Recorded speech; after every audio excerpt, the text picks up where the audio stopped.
جنت سے کیوں نکالا گیا؟ مور جتنا اب خوبصورت ہے اس سے کئی گنا زیادہ جنت میں خوبصورت تھا۔ مور کی خوبصورتی پہ سبھی پرندے فدا تھے، لیکن ان سب کی خوبیوں کے باوجود مور سے ایسی کون سی خطا ہو گئی تھی جس سے اللہ تبارک و تعالیٰ نے مور کو جنت سے نکال دیا۔ اللہ تبارک و تعالیٰ نے جب حضرت آدم علیہ السلام اور اماں حوا کو پیدا فرمایا، اس کے بعد ان کو جنت میں بھیج دیا گیا۔ وہ دونوں جنت میں بہت ہی پرسکون رہتے تھے، بہت ہی لذیذ میوے پھل کھایا کرتے تھے، لیکن ایک اناج جس کو کھانے سے اللہ پاک نے انہیں منع فرمایا، اور وہ اناج گندم تھا۔ چونکہ شیطان حضرت آدم علیہ السلام کی وجہ سے ہی جنت سے نکالا جا چکا تھا، اسی وجہ سے شیطان کی حضرت آدم علیہ السلام سے دشمنی ہو گئی تھی۔ شیطان یہ چاہتا تھا کہ وہ کسی بھی طرح حضرت آدم علیہ السلام کو جنت سے نکال دے اور ساتھ میں اماں حوا کو بھی جنت سے نکال دے۔ جب شیطان کو یہ خبر ہوئی کہ حضرت آدم علیہ السلام کو تمام میوے کھانے کی اجازت ہے لیکن گندم کھانے کی اجازت نہیں ہے، تو شیطان نے انتقام کی آگ دل میں لیے جنت کے دروازے کے پاس بیٹھ گیا اور 300 سال تک وہاں پر بیٹھا رہا کہ کوئی جنت کے دروازے سے باہر آئے اور شیطان اس سے بات کر سکے۔ ایک دن اچانک سے مور جنت سے باہر آ گیا۔ شیطان اس کو دیکھتے ہی بہت خوش ہو گیا۔ شیطان نے پوچھا، اے خوبصورت پرندے تم کون ہو؟ مور بولا، میں مور ہوں، اب تم اپنا تعارف کراؤ۔ شیطان نے جواب دیا کہ میں عالم پروبیہ کا ایک فرشتہ ہوں، میں اللہ پاک کی عبادت سے ایک پل بھی غافل نہیں ہوں۔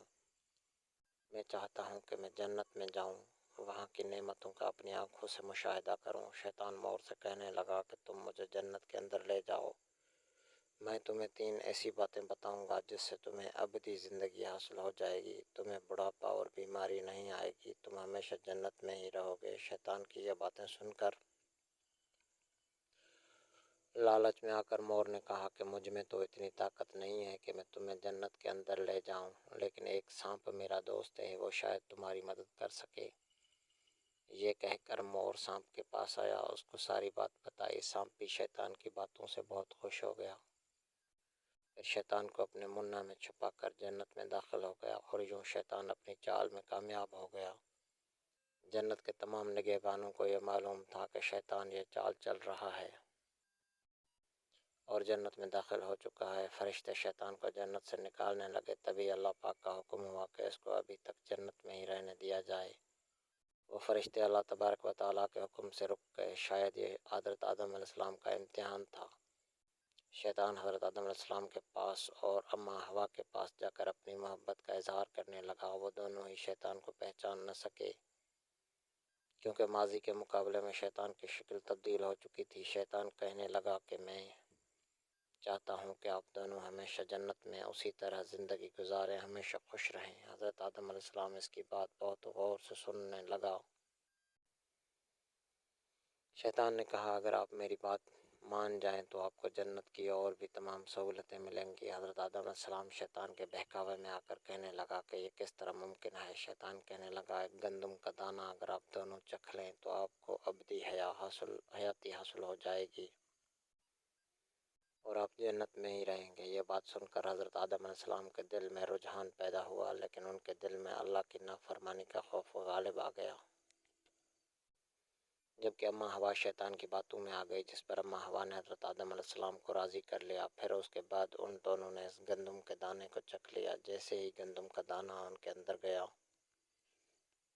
تو دونوں کے 70 واضح ہو گئے، جس کے بعد دونوں اپنے اپنے 70 چھپانے لگے اور خوف خدا سے کانپنے لگے۔ اسی دوران اللہ تبارک و تعالیٰ نے فرشتوں کو یہ حکم دیا کہ حضرت آدم علیہ السلام اور اماں حوا دونوں کو زمین پر اتار دو۔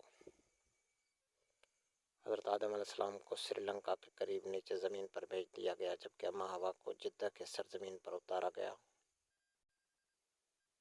جن خوبصورت پیروں سے چل کر مور شیطان کو جنت کے اندر لے کر آیا تھا، وہی خوبصورت پاؤں اللہ پاک نے مور سے لے لیے۔ سانپ جو اپنے منہ میں شیطان کو چھپا کر لایا تھا، اس کے منہ کی خوبصورت خوشبو کو چھین کر اس میں زہر ڈال دیا گیا۔